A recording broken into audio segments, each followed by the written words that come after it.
12 de janeiro de 1943, perto de Leningrado, União Soviética. 4 tanques, Tigre alemães e 9 Panzer, 3 surgem de suas posições ocultas nos campos congelados, com seus motores rugindo contra o frio intenso do inverno russo. Do outro lado do campo de batalha coberto de neve, tanques soviéticos T-34 avançam em formação, com comandantes confiantes na vantagem numérica e certos de que seus modernos tanques médios podem enfrentar qualquer força alemã. Eles não fazem ideia do que está prestes a atingi-los. A cerca de 1.400 metros, uma distância onde o canhão de 88 mm do Tigre possui uma vantagem decisiva. Os Tigers abrem fogo com seus canhões lendários, cada disparo atravessando a blindagem soviética, enquanto o fogo de retorno dos T-34S mal conseguia penetrar a blindagem frontal dos Tigres nessa distância. Um T-34 explode em uma labareda de fogo, depois outro e mais outro em rápida sucessão, enquanto os artilheiros alemães trabalham com precisão mecânica. A formação soviética, que há poucos instantes parecia tão formidável, começa a se desintegrar sob o bombardeio devastador de longo alcance. Quando o confronto termina, a conta é brutal. Relatórios alemães atribuíram à ação a destruição de 12 T-34, com seus cascos em chamas espalhados pela paisagem congelada, enquanto os 4 Tigres permanecem em ação. Este é o tanque Tigre em sua melhor forma, uma arma tão superior em poder de fogo e proteção, que podia dominar muitos oponentes em um duelo direto a longa distância, transformando desvantagens numéricas em vitórias devastadoras para os alemães, por pura excelência tecnológica. No entanto, o tanque Tigre pode não ter sido tão eficaz quanto costuma ser retratado. Aqui está a parte que não é muito mencionada nos relatos de vitória. Nos combates ao redor de Leningrado no início de 1943, tanques Tigre também estavam sendo perdidos, não em duelos gloriosos, mas por ficarem atolados, avarias e abandono, incluindo veículos que tiveram que ser deixados para trás quando a recuperação e o conserto se mostraram impossíveis. Essa é a verdadeira história do tanque Tigre, uma história de matemática, onde a grandeza tática encontrou a catástrofe estratégica e um dos veículos blindados mais temidos da Segunda Guerra Mundial se tornou um monumento a tudo que havia de errado na abordagem da Alemanha nazista à guerra moderna. O projeto. Agosto de 1942, na fábrica da Henschel em Kassel, Alemanha, o primeiro Tigre I saiu da linha de produção como um monumento à ambição da engenharia alemã. Uma máquina tão avançada que ainda estava sendo enviada às pressas para o combate antes que os projetistas tivessem resolvido completamente seus problemas automotivos fundamentais. Esse não era um tanque comum. Era uma fera, pesando cerca de 57 toneladas em configuração de combate, com 6 metros de comprimento e 3,6 metros de largura, protegido por 100 mm de blindagem frontal no casco, 100 mm na frente da torre e um mantelete que chegava a cerca de 120 mm ou mais. A blindagem lateral superior nas áreas principais tinha 80 mm de espessura e as laterais inferiores do casco, 60 mm, tudo fabricado com chapas de blindagem laminada de alta qualidade, o que dava ao Tigre uma proteção formidável para a sua época. O canhão principal era ainda mais impressionante.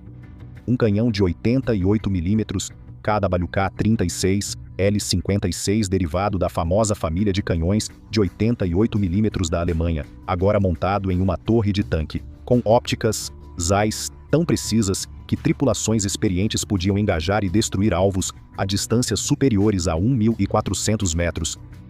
Distâncias onde muitos tanques aliados tinham dificuldade de responder eficazmente.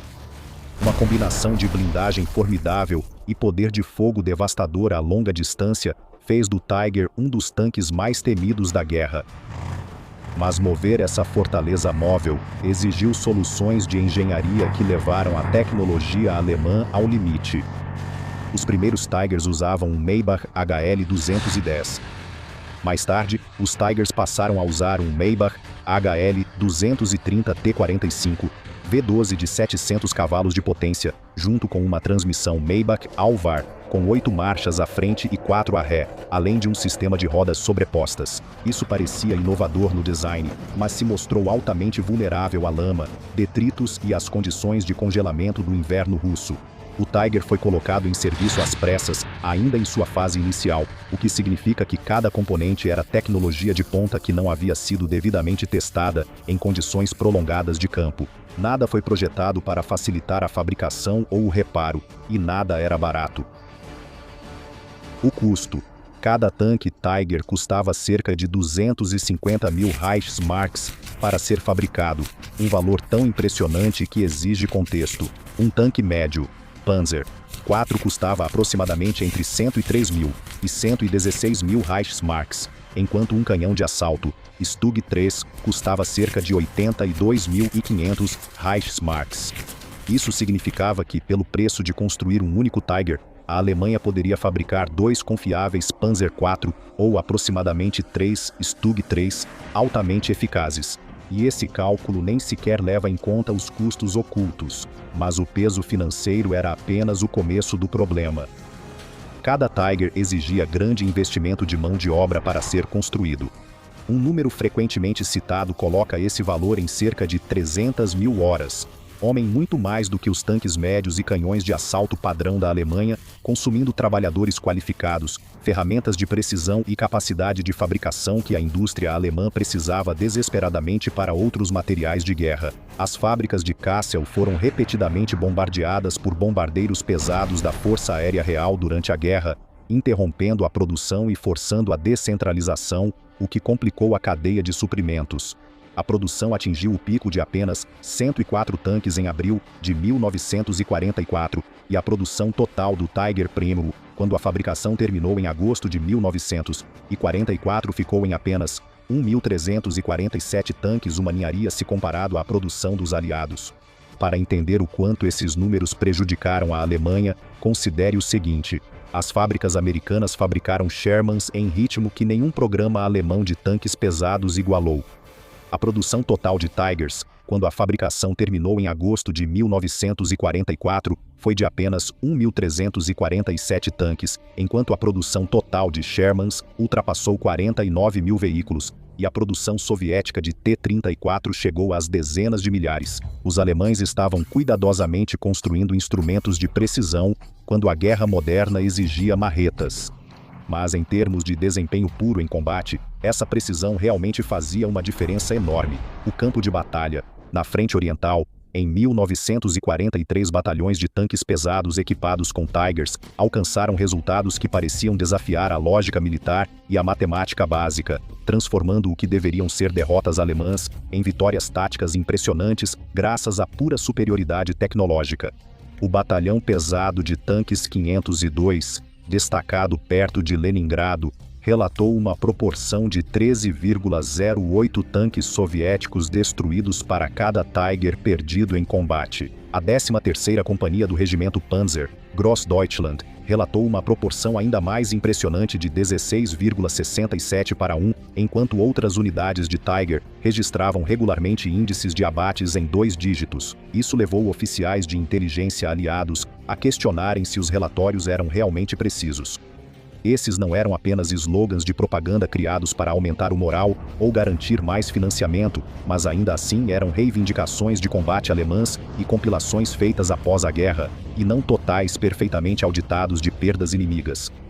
Mesmo assim, a reputação do Tiger no campo de batalha foi construída sobre uma base real. Em combate direto, especialmente a longa distância e de frente, ele era um dos tanques mais formidáveis da guerra.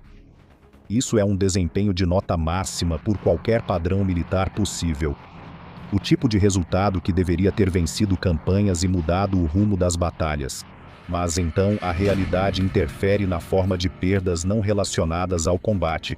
Porque uma vez que você inclui quebras mecânicas, veículos abandonados por falta de combustível e tanques Tiger destruídos por suas próprias tripulações durante retiradas desesperadas para evitar a captura, o quadro estratégico se torna muito menos espetacular, ainda impressionante pelos padrões convencionais, ainda melhor do que a maioria dos tanques aliados poderia alcançar em um duelo direto. Mas já não era mais a RMA capaz de vencer a guerra que a Alemanha tanto precisava, e estava longe de ser suficiente para superar os problemas estratégicos fundamentais enfrentados pela Alemanha nazista em 1943 e depois.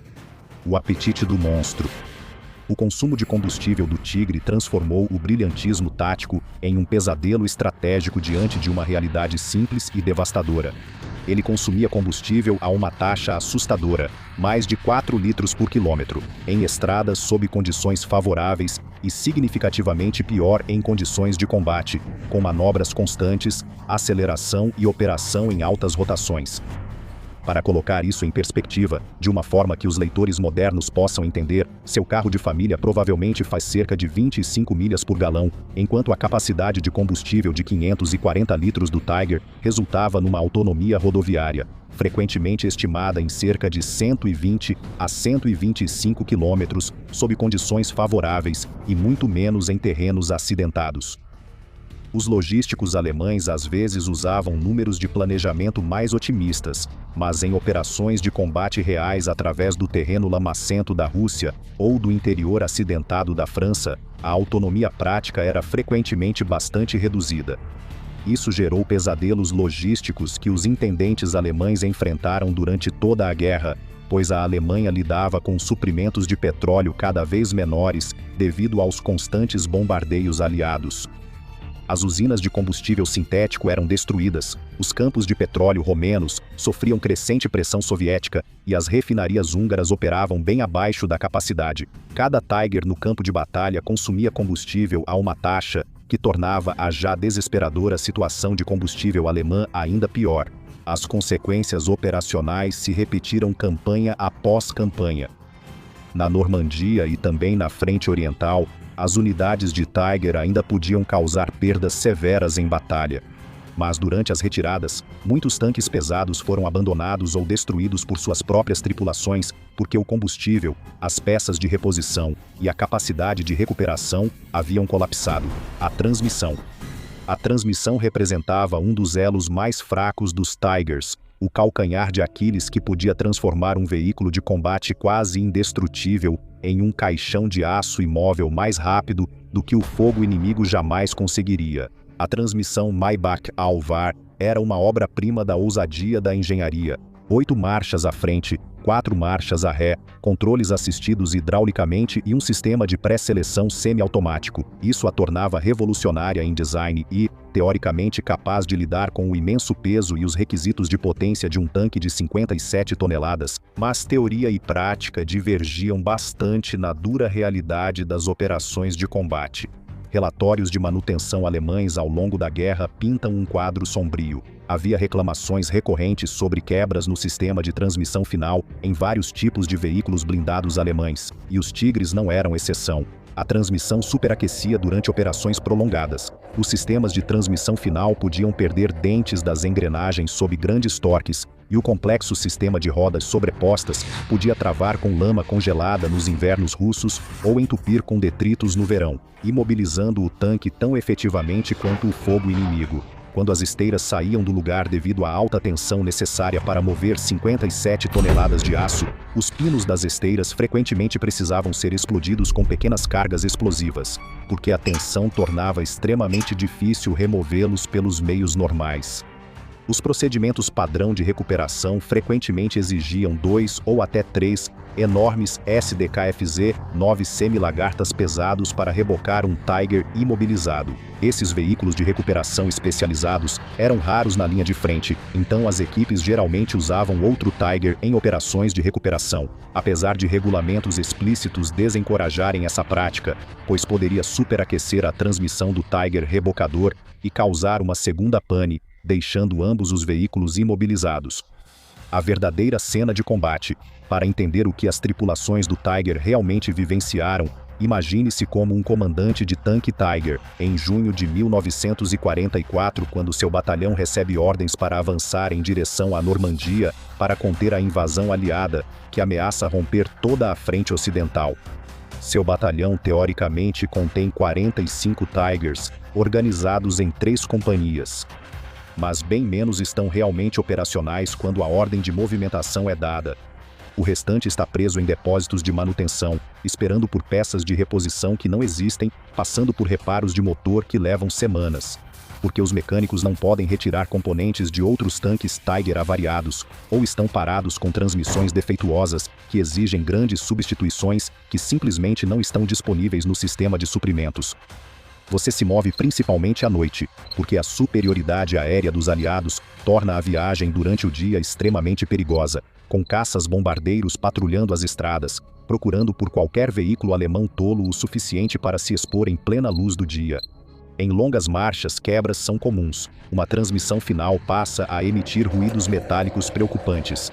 Um motor superaquece ou uma esteira se solta porque as rodas sobrepostas ficaram presas com detritos da estrada.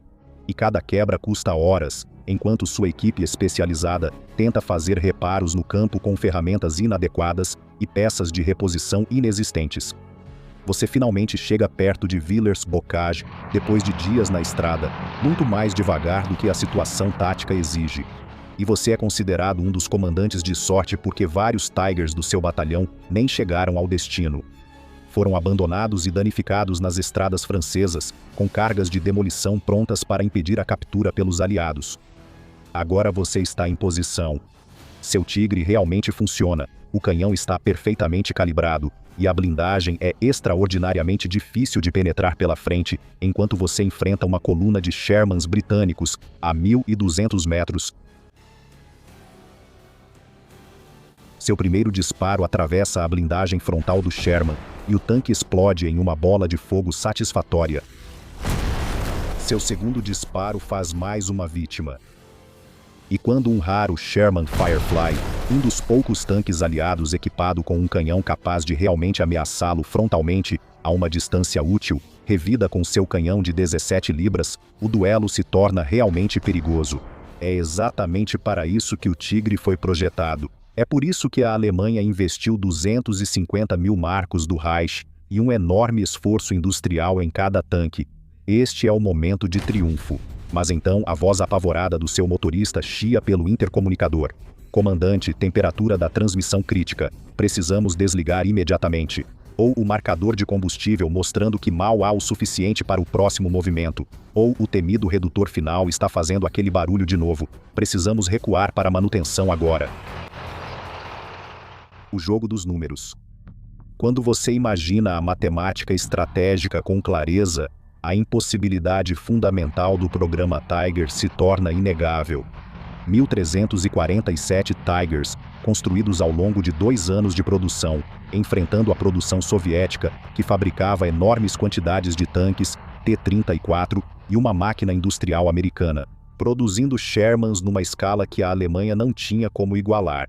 Mesmo que cada Tiger conseguisse uma relação perfeita de 10:1 em destruições de tanques antes de ser destruído, o que seria melhor do que a experiência real de muitas unidades. Mesmo contando todas as perdas, isso ainda não resolveria o problema da Alemanha. Mas o Tiger, na verdade, não foi projetado para vencer uma guerra de atrito. Ele foi projetado como uma arma de ruptura para um tipo de guerra completamente diferente: ruptura.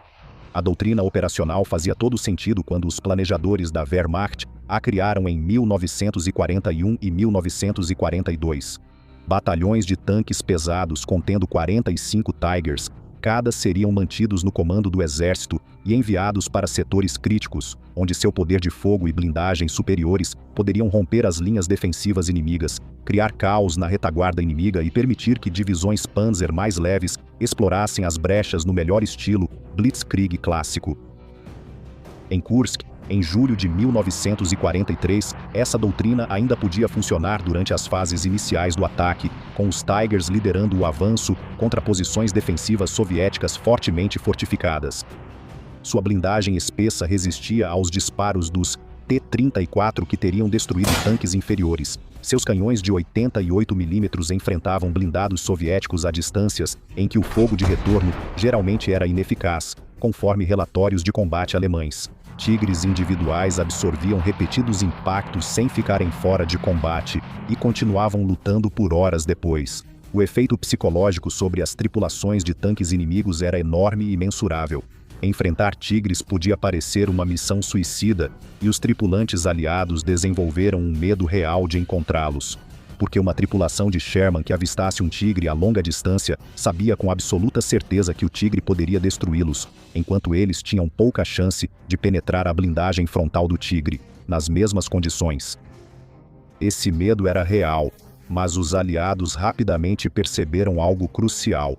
Você não precisava realmente destruir o tigre em um duelo limpo de tanque contra tanque, se pudesse neutralizá-lo por outros meios. A contra-estratégia. A análise militar britânica de milhares de perdas de tanques durante a campanha no noroeste da Europa mostrou algo que mudou fundamentalmente a forma como as forças aliadas abordavam os batalhões de tigres. Menos da metade de todas as perdas de tanques resultaram de tanques inimigos e canhões autopropulsados, enquanto o restante veio de canhões anti-tanque, bombardeios de artilharia, minas e outras causas. Métodos de destruição que tornaram muitas das vantagens dos tigres muito menos relevantes. A espessa blindagem frontal do tigre não significava absolutamente nada contra uma bomba de 500 libras lançada por um caça-bombardeiro.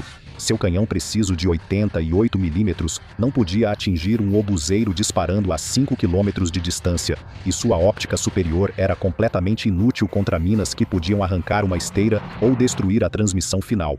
Os comandantes aliados reconheceram essas vulnerabilidades e adaptaram suas táticas de acordo com isso, abandonando a abordagem fútil de tentar enfrentar os tigres apenas nos termos alemães.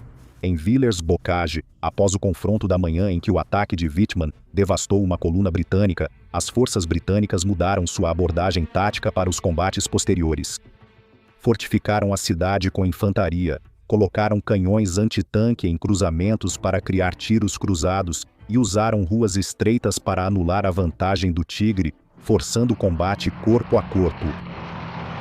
Nos combates que se seguiram, vários tanques alemães foram destruídos ou imobilizados por táticas de armas combinadas que exploraram a inflexibilidade e a vulnerabilidade dos tigres no combate corpo a corpo. Os alemães perderam blindados pesados em combates que mostraram o que os aliados estavam aprendendo. A adaptabilidade tática podia superar a superioridade tecnológica. A fera defensiva. O Tiger, na verdade, se destacava em operações defensivas, em vez de avanços ofensivos, o que criou um descompasso fundamental entre os pontos fortes da arma e as necessidades estratégicas da Alemanha em meados de 1943. Em posições defensivas em Kursk e em outras batalhas da frente oriental, os tigres ficavam entrincheirados em posições preparadas. Conseguiam engajar blindados soviéticos à distância, usando óptica superior e alcance do canhão para destruí-los antes de qualquer reação eficaz. Sem longas marchas que quebravam transmissões, com mínimo consumo de combustível nas posições estáticas e manutenção facilitada, já que veículos de recuperação operavam com mais segurança atrás das linhas de frente. As proporções de destruição em operações defensivas eram ainda mais desproporcionais do que no combate ofensivo, mas a Alemanha não travava uma guerra defensiva do ponto de vista estratégico. Em 1944 eles estavam em plena retirada em ambas as frentes. Exércitos em retirada não conseguem manter posições defensivas, não conseguem estabelecer linhas de suprimento para combustível e peças de reposição, não conseguem realizar manutenção mecânica complexa e não conseguem recuperar veículos danificados, quando a linha de frente recua dezenas de quilômetros de cada vez. Os resultados operacionais falam por si só. Na Normandia e em outros lugares, as unidades Tiger descobriram repetidamente que, uma vez iniciado o recuo, as perdas em combate direto eram apenas parte da história. A falta de combustível, transmissões quebradas e a ausência de veículos de recuperação transformaram muitos tanques que poderiam ser recuperados em perdas permanentes. Os Ases. Os homens que tornaram o Tiger lendário eram tanquistas extraordinários, cujas habilidades elevaram uma arma excepcional ao reino da mitologia militar. Kurt Nispel, com 168 abates de tanques creditados, continua sendo o maior as de tanques da história militar. Otto Carius alegou ter destruído mais de 150 tanques inimigos em várias campanhas. E Michael Wittmann se tornou o comandante de Tiger mais famoso de todos, com seu nome permanentemente ligado a Villers-Bocage. Mas o famoso ataque de Wittmann em Villers-Bocage, onde seu ataque destruiu ou inutilizou um grande número de veículos britânicos em questão de minutos, não era o desempenho normal de um Tiger. Foi um desempenho excepcional de uma tripulação excepcional em uma arma excepcional, sob condições que alinharam surpresa tática, mau posicionamento britânico e confiabilidade mecânica de uma forma que raramente ocorria em combate real. A dura realidade contradiz a propaganda. Wittmann morreu menos de 2 meses depois, em 8 de agosto de 1944, quando seu Tiger provavelmente foi destruído por disparos de tanques britânicos durante os combates na Normandia, embora a atribuição exata ainda seja debatida. E Niels Paul morreu em abril de 1945, quando seu King Tiger foi destruído durante o colapso final da resistência alemã. Nem mesmo os maiores ases conseguiram superar a matemática fundamental que pesava contra a Alemanha.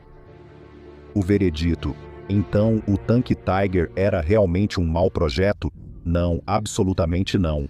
Ele era brilhante em quase todos os aspectos táticos mensuráveis. O canhão de 88 mm era um dos melhores canhões de tanque da guerra. A blindagem representava uma proteção formidável para a sua época. A ótica era incomparável em precisão e alcance. E os batalhões de tanques Tiger construíram uma reputação de letalidade no campo de batalha que poucas outras formações blindadas conseguiram igualar. Mas o brilhantismo tático não vence guerras quando as realidades estratégicas estão contra você, porque o Tigre exigia muito mais tempo de produção do que um Panzer IV, custava mais do que o dobro para fabricar e consumia muito mais combustível por milha. Exigia muitas horas de manutenção, equipamentos de recuperação raros e equipes altamente treinadas que demoravam a ser preparadas. Por esse enorme investimento de recursos, tempo e mão de obra qualificada, a Alemanha recebeu 1.347 tanques que podiam ser devastadores nos campos de batalha que realmente alcançavam. Se chegassem ao campo de batalha, não quebrassem no caminho, houvesse combustível e veículos de recuperação pudessem resgatá-los em caso de falhas mecânicas inevitáveis. Compare isso ao Sherman, não tão perigoso em um duelo frontal contra um Tiger, mas produzido em enorme quantidade, com boa confiabilidade mecânica, fácil de manter, mesmo com suporte relativamente menos especializado, simples de recuperar com veículos de reboque padrão e disponível nas quantidades necessárias para uma guerra industrial moderna.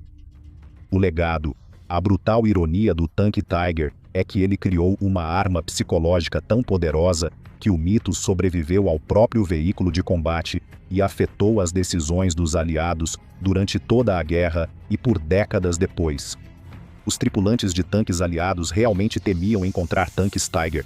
A propaganda alemã promovia com entusiasmo a invencibilidade do Tiger, e esse medo impôs custos reais às operações dos aliados, já que tanques que poderiam avançar hesitavam a cada contato suspeito. Comandantes que poderiam ter explorado brechas paravam para confirmar se não havia tanques Tiger presentes, e planos táticos inteiros eram modificados apenas pela possibilidade de haver Tigers em um setor.